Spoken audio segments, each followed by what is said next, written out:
세상 일에만 빠져있으면서 무슨 할 일이 지나 것인가. 우리라고 하지 말라. 저 혼자만 생각하고 살아가면서 뭐우리냐. 아버지라고 하지 말라. 그 아버지 아들 딸로 살지 않으면서 왜 아버지라고 부르느냐. 아버지의 이름이 거룩히 여김을 받으시오라고 말하지 말라. 자기 이름을 빌내기 위해서 안간힘을 쓰면서 무슨 아버지 이름이 거룩히 되기를 위해서 기도하느냐. 아버지의 나라가 임하시오며라고 하지 말라. 물질 만능 나라만 보기를 원하면서 무슨 아버지의 나라가 보기를 원하느냐. 아버지의 뜻이 하늘에서 이루어질 것 같이 땅에서 이루어지이다 하지 말라. 자기 뜻대로 되기만 기도하면서 무슨 아버지의 뜻이 이루어지길 원하는가. 우리를 시험에 들게 마옵시고라고 하지 말라. 죄 지을 기회만 찾아다니면서 무슨 시험에 들지 말게 하라고 합니다. 다만 악에서 구하옵소서라고 하지 말라. 악을 보고도 양심을 유지하고 살면서 무슨 악을 보고 구해달라고 얘기합니다. 마지막으로 아멘이라고 하지 말라. 주님의 기도를 진정한 나의 기도로 받지도 않으면서 뭐 아멘이라고 기도할 때마다 아멘 아멘 하냐. 우루과이 교회당의 기독교인은 우리 주기도문에 대한 반성적인 비판입니다. 여러분, 우리는 지난 주간에 기도의 축복에 대해서 같이 생각했습니다. 그러나 기도가 진정한 축복이 되어지려면 감사하기 전에 우리가 순종에 따라와야 됩니다. 기도와 순종은 한 줄입니다. 이제 방금 소개한 주기도문 패러디 역시 순종의 의도 없이 줄줄 암송만 해대는 성도들에게 반성을 촉구하는 메시지일 것입니다. 교인들이 아닙니다. 젊은 교육자들에게 보면 주기도문이 무슨 뜻이냐 이렇게 물어보면 주기도문은 회사입니다. 그럼 다들 해요. 여러분, 주기도문이 회사입니까? 주님이 우리에게 일러주신 가장 중요하고 신선한 기도입니다. 일찍이 종교개혁자 마틴 루터는 주기도문을 가리켜서 최대의 순교자라고 말했습니다.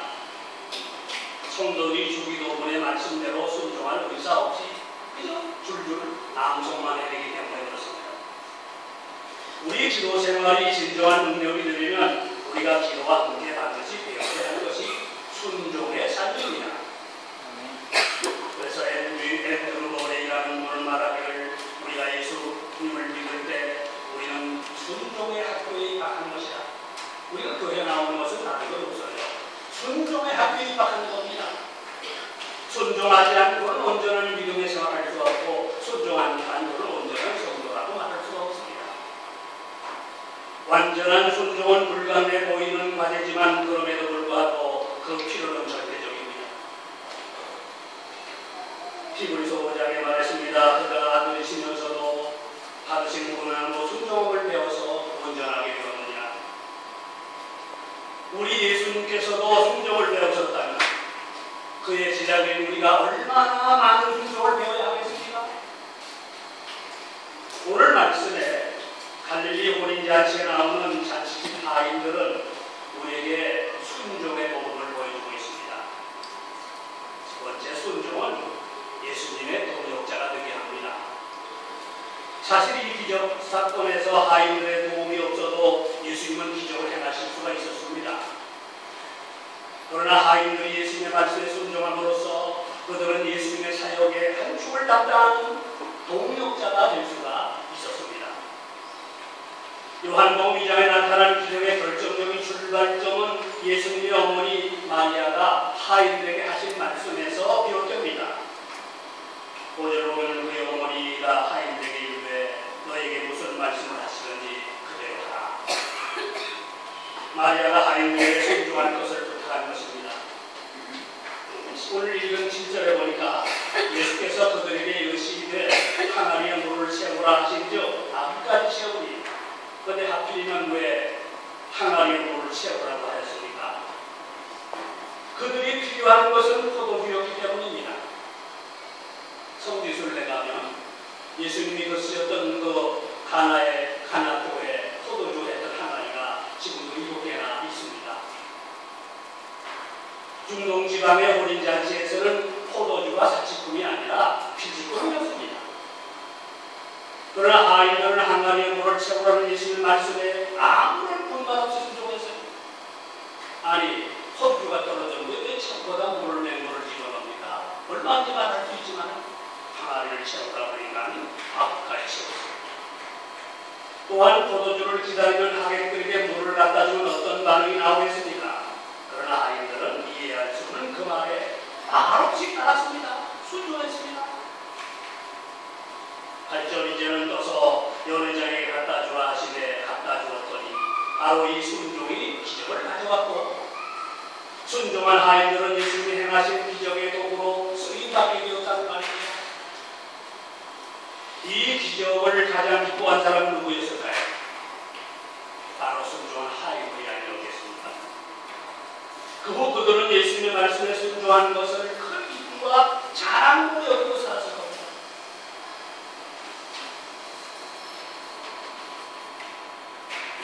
여기 물론 예수님은 하인들이 없어도 이런 기적을 행할 수 있습니다. 하인들에게 말씀으로 말명하신 그들에게 순종의 기회를 주심으로 말미암아 하인들은 순종의 동력자가 된 것입니다. 여러분, 나사로가 부활하는 이 현장을 한번 생각해 보세요. 무덤 속에 있던 죽은 지 나흘 되는 나사로를 향해서 나사로야 나오라 명하신 예수님은 이 말을 물론 예수님만 할 수 있는 명령입니다. 그러나 예수님은 무덤에서 부적을 배로 동인 채로 나오는 나사로를 바라보며 다시 뭐라고 말했어요? 포로로 달게하라. 사람에게 명하십니다. 사람에게 할 일을 남겨주신 겁니다. 그렇습니다. 순종이 우리를 하나님의 동력자, 우리 예수님의 동력자가 되게 합니다. 바울은 우리 모두가 이런 특권에 참여하기를 원하면서 우리는 모두 하나님의 동력자다, 그런 말씀을 고린도전서 3장, 우리는 모두 하나님의 동력자다. 성도 여러분도 하나님의 동력자가 되고 싶지 않으십니까? 그러면 먼저 순종하는 삶을 배우셔야 되고 순종하는 삶을 사셔야 됩니다. 이것이 주님의 순종에 동참하고 주님과 같이 동력하는 그런 동력자가 되는 겁니다. 그리고 두 번째 순종은 신앙의 비밀을 간직한 자로 살게 만들어요. 우리가 순종은 간직을 가지고 살 수 있게 만듭니다. 여기 비밀이라는 단어는 때로는 부정적으로, 때로는 긍정적으로 사용됩니다. 여기서는 긍정적인 의미로 사용되었습니다.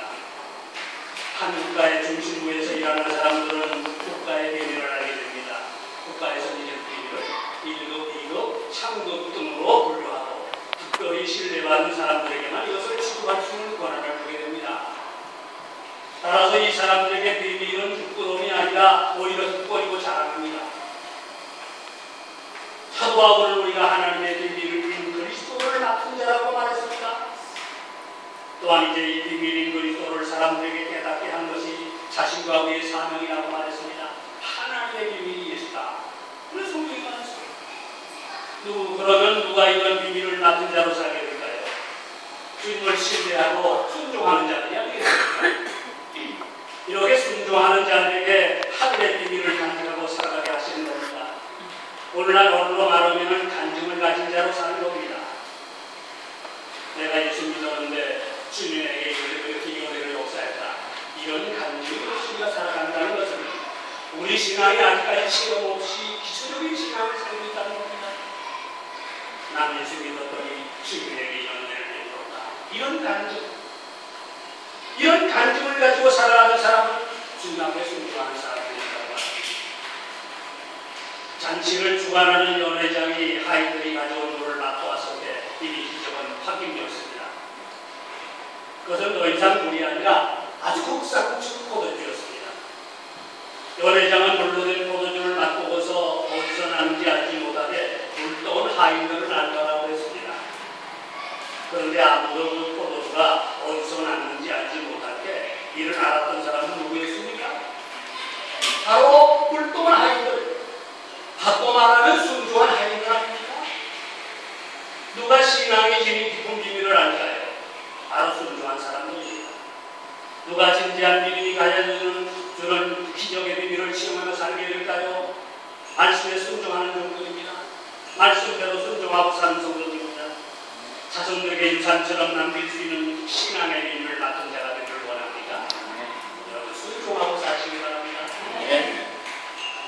자신이 사랑하고 신뢰하는 사람에게 일격비밀처럼 위대한 간절을 나누어 살기를 원하십니까? 그러면 먼저 순종의 결단부터 해야 됩니다. 하나님의 말씀을 순종하고 사는 거랍니다. 그런 사람들이 신앙의 비밀의 전수자, 아니 하나님의 은혜로 내 삶 속에 이런 역사가 있어보라고 사람들에게 간증하고 살 수 있는 사람이 됩니다. 그리고 세 번째 순종은 이웃을 향한 축복의 통로입니다. 우리 한번 따라서 순종은 이웃을 향한 축복의 통로다. 하인들의 순종은 그들 자신만의 축복으로 끝나지 않았습니다. 그날 그 잔치에 참여한 모든 사람들의 축복으로 나누어졌습니다.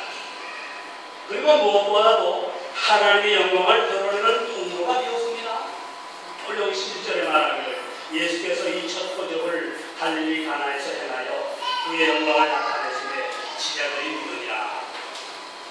그날 그 잔치에 참여한 사람들은 예수님을 통해 드러나는 신적인 영광을 목격했고 그 열과 그의 지자들이 들어서 그분이 메시아라는 사실을 참으로 믿게 되었다는 것입니다. 성경은 이 사건을 가리켜 예수님 공생의 첫 표적이라고 증언하고 있습니다. 처음이라는 것은 이제 이 사건을 시작으로 그분께서 행하신 많은 기적이 시발적이 되었다는 말입니다. 부활하신 주님, 살아계신 주님은 지금도 우리의 갈릴리 가나에서 그가 하나님이시고 구세주로 오신 메시아심을 깨닫게 하시고자 우리 삶 속에 기적을 행하시는 주님인 줄 믿으시기 바랍니다. 우리가 그 말씀 앞에 전적으로 순종할 준비만 되어 있다면 언제든지 이런 기적은 다시 나타납니다. 여러분, 노아는 생명을 보존하여 새 시대를 여는 기적의 주인공이 되기에 앞서서 비가 올 징조도 보이지 않는 하늘에서 방주를 지으라는 하나님 명령에 순종한 사람 아닙니까? 아브라함은 젖과 꿀이 흐르는 땅에서 새 언약 백성의 조상이 되기에 앞서 고향과 친척과 아들들을 떠나라는 명령과 백세 남은 아들 이삭을 모리아 산에서 불태워 바치라 번제로 바치라는 명령에 순종했습니다. 모세는 홍해 바다를 열고 이스라엘 백성을 구원하는 지도자가 되기에 앞서 내 백성 이스라엘을 이집트 땅에서 인도해내라는 하나님의 말씀에 순종했습니다. 나병 환자였던 나만 양은 병에서 깨끗함을 받는 기적을 체험하기에 앞서서 먼저 요단강에 들어가 7번 몸을 씻으라는 엘리사의 명령에 순종했습니다. 에스더는 자기의 동족 유대인이 몰살을 당할 위기에서 그 백성을 구원하기에 앞서 자신의 목숨을 걸고 앞에 나아가라는 오라비 모르드게를 통한 하나님의 명령을 순종했습니다. 그리고 뭐라고 말했어요? 죽으면 죽으리라. 날 때부터 맹인이었던 사람은 눈을 떠 세상을 보기에 앞서 실로한 못에 가서 눈을 씻으라는 주님의 명령을 아멘하고 순종했습니다. 안디옥 그 당시 세상을 복음화하는 중심적인 교회로 쓰임받는 영광을 경험하기에 앞서서 바나바와 바울을 선교사라고 하는 명령에 금식 기도하고 순종했습니다. 예수님은 온 세상의 구원자가 되시기에 앞서 내 뜻대로 나옵시고 아버지의 뜻대로 하옵소서라는 십자가의 순종을 결단하고 그리고 향하셨습니다. 최근 전 세계 교회들이 소통하는 소식지에 이런 기사가 있어서 여러분에게 소개합니다. 서부 아프리카의 코트디부아르라는 그런 나라에 통한 한 교회 목사님은 기도하는 가운데 지속적으로 교회를 작은 가정교회, 이걸 영어로 홈셋이라고 합니다. 적은 단위의 기도와 성경 모임으로 바꾸라는 마음을 주셔서 가정교회를 시작했다고 합니다. 그런데 그렇게 한 지 1년 정도 지났을 때 이번에는 교회장에서 이 주일 예배를 드리는 대신 가정 예배만 드려라. 그런 마음이 기도할 때마다 들려왔다고 합니다. 목사님을 보신 끝에 하나님께 물었습니다. 하나님, 어떻게 건물에서 주일 예배를 드리는 것을 포기하고 가정에서만 예배한단 말입니까? 그러면 담임 목사인 저희 역할은 도대체 무엇입니까? 그러자 하나님께서 이렇게 말씀하였다고 합니다. 너는 축복이 그만해라. 그래서 마침내 교회 지도자들과 기도하고 일어난 다음에 하나님 말씀에 순종하기로 하고 교회 건물을 유치원 학교로 전환했습니다. 물론 교인 중에 적지 않은 반발이 있었다고 합니다. 그런데 그렇게 한 지 3개월 만에 그 지역에 내전이 일어나서 1년 동안 지속되면서 많은 여러분이 불타버리고 피해를 보았으나 아이들이 일하던 이 학교 건물만은 안전하게 지켜 있었습니다. 내전이 끝난 후에 그곳은 이 지역을 돌보는 희망의 중심, 축복의 통로가 되었다고 했습니다. 코스트비아로 그 교회 목사님은 인터뷰에서 이렇게 말씀했습니다. 저와 모든 교우들은 2년이 넘는 기간 동안 순종이 세상에서 무엇보다 바꿀 수 없다는 귀한 축복이며 순종이 바로 우리를 보호하시는 하나님의 능력을 배웅해 주었습니다. 라고 인터뷰에 대답을 했습니다. 순종은 하나님 앞에 성도에게 가장 좋은 것입니다. 여러분 성경 보세요. 순종하는 성도가 복받고 순종하는 성도가 능력을 받았고 순종하는 성도가 기도응답을 받았고 순종하는 성도가 크게 사역받았습니다. 순종은 위대해지는 순종은 놀라운 축복입니다. 그렇다면 성도 여러분, 우리가 순종하지 못하는 부분은 무엇인가 생각해 보시기 바랍니다. 그리고 우리가 주님 말씀